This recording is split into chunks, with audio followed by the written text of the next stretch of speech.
मंडळी रामराम. साऱ्यात अगोदर आजच्या साहित्य संमेलनाचे अध्यक्ष लक्ष्मीकांत देशमुख सर याच्यासाठी जोरदार टाळ्या वाजवू. आणि ज्यांना आपल्याला अकोल्यापासून साताऱ्याला डावडाव करत आणलं ते शब्दवेलचे आपले सरणे सर्वा प्रवीण गोकुलकर याच्यासाठी जोरदार टाळ्या वाजवू. प्रवीण गोकुलकर सोबत माग 1-2 दिवसा मी त्यांच्या गावाला गेलो होतो खेटरीला. आणि मला म्हणजे आपण बैरखेड पासून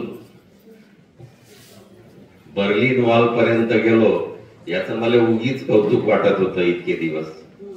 पण प्रवीण गोकुलकरचा प्रवास पाहिला की खेटरीत ज्या दुकानात काम करत होते प्रवीण गोकुलकर तिथून अकोल्याच्या कोळखेडमध्ये शिकत असताना त्यानं ज्या दुकानात काम केलं तेही दुकान त्यानं मला दाखवलं. आणि मग मला प्रवीण गोकुलकरचा प्रवास हा माझ्यापेक्षा कितीतरी पटीनं चांगला वाटला. आपण असंच प्रत्येकाचं मूल्यमापन चिंतन मनन आणि त्याचं सूक्ष्म निरीक्षण जर करत आलो तर प्रत्येक गोष्ट आपल्याला दिव्य भव्य आणि चांगली वाटत जाते. आपल्यापेक्षा ती चांगली वाटत जाते. आपण आत्ममग्न राहू नये. साहित्य हे नेहमी सर्जनशील असते आणि लेखकाची भूमिका ही नेहमी निरीक्षकाची असली पाहिजे. म्हणजे कसं की आता इथं आपण आलो किंवा एखाद्या लग्न समारंभात जातो तर तिथं जाणाऱ्या प्रत्येक पाहुण्याची किंवा प्रत्येक व्यक्तीची नजर ही वेगळी वेगळी असते. पाहण्याचा दृष्टिकोन वेगळा असते. म्हणजे त्या लग्नात जर महिला वर्ग असतील तर त्या पाहतात की नवरीचा शालू किती रुपयाचा असेल, तिचे दागिने किती ग्रॅमचे झाले असतील, तिच्या मंगळसूत्राचं डिझाईन तिनं कुठून करून आणलं असेल, तिच्या तोरडीचं डिझाईन असं कुठे सापडत असेल. म्हणजे त्यांचा दृष्टिकोन तो असते.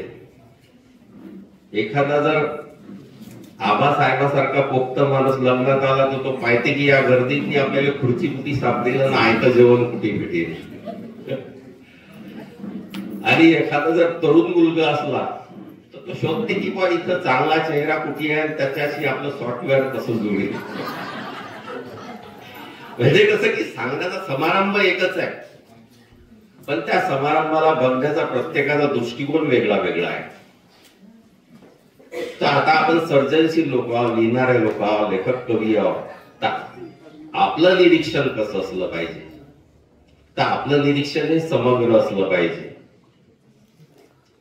की समजा आपल्याला लग्नाचा एखादा अनुभव किंवा प्रसंग कादंबरीमध्ये म्हणा, कथेमध्ये म्हणा, कुठल्या लेखामध्ये म्हणा किंवा कुठल्या समाजाच्या संमेलनाचा अभ्यास करून तो टाकायचा असेल तर आपली नजर ही समग्र असली पाहिजे. आपली निरीक्षण शक्ती ही जागृतच असली पाहिजे. आणि दुसरं असं की जे आपल्याला ज्यावेळेस आठवतं ते त्यावेळेस आपण उतरून घेतलं पाहिजे.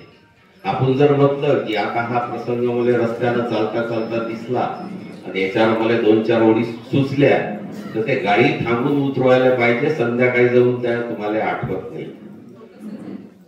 तुम्हाला आठवायला बसलं की दुसरं लय काय ते आठवेल पण ते नाही आठवत. म्हणून ते उतरून घ्यायला पाहिजे. आणि दुसरं असं की सतत चिकित्सक असलं पाहिजे.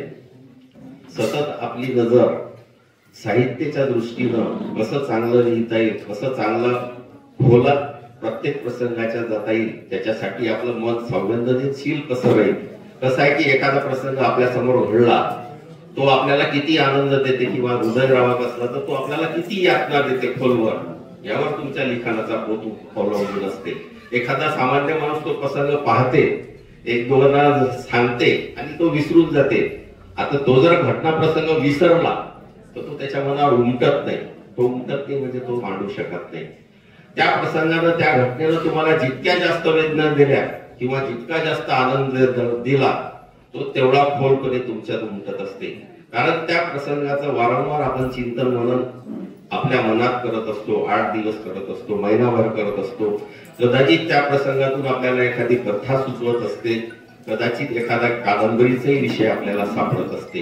तर आपल्याला काही असं रेडीमेड मटेरियल सापडत नाही साहित्यासाठी, की सोन्याच्या खाणीत गेलं, बिस्किट सापडले, ते आणले शोकेस मध्ये लावून दिले.